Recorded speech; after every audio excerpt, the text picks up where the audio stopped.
Welcome to the AI Research Roundup. I'm Alex. Today we're looking at a paper from the Hugging Face Trending List, published on October 7, 2025, about 5 days ago.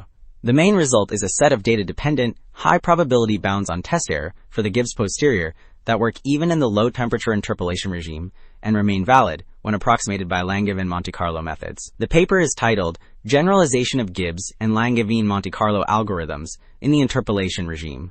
And as we'll see later, the implications for model training are quite significant.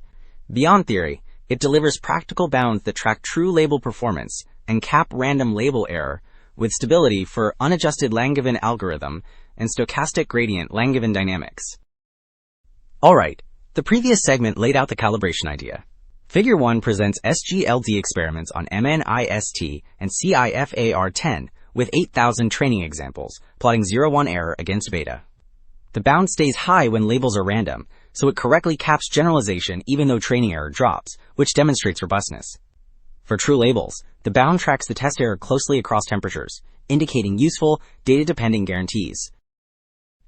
Okay, the previous figure showed how the calibrated bounds tracked test error across temperatures. Table A lists the notation used throughout, mapping symbols to plain descriptions and pointing to sections. The entries define the Gibbs posterior, the partition function, the inverse temperature beta, and the gamma bounding functional, which drive the generalization bounds. The table also includes distances like total variation and W2 Wasserstein, plus LMC parameters such as step size and invariant measures. Alright, the previous table defined the key quantities. Figure 2 illustrates how the bound is produced from training trajectories across beta, showing train error, test error, the test bound, and the KL curve alongside the computed KL bound. The construction uses running means of training loss to form the gamma functional, then applies the kappa inverse to combine empirical 0-1 error with the KL bound. A single calibration factor aligns the random label curves while preserving tightness on true labels. So the previous figure outlined how the bound is computed. Figure 4 compares outcomes across architectures on MNIST and CIFAR-10 with 8,000 training examples. The plots place random labels on the left and correct labels on the right. The bound stays high for random labels, despite low training error, which signals poor generalization. For true labels, the bound tracks test error closely across beta, and convolutional models achieve strong accuracy while still keeping the bound tight. So, while Figure 4 compared outcomes across architectures, Table 1 reports the numbers that back it up. For MNIST, LeNet 5 shows a high temperature bound near 0.089, a low temperature test error about 0.032, and a low temperature bound near 0.038, which stays tight. For CIFAR-10, VGG16 shows a high temperature bound around 0.233, a low temperature error about 0.090, and a low temperature bound near 0.203.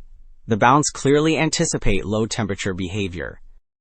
So, while Table 1 reported summary numbers, Table 2 compares standard stochastic gradient descent test errors with stochastic gradient Langevin dynamics test errors, and the test bounds at beta equals 64K. The MNIST block shows small gaps, with LeNet 5 at about 3% error and a roughly 4% bound. The CIFAR-10 block shows larger margins, with VGG16 near 9% error and A about 20% bound, which still certifies accuracy.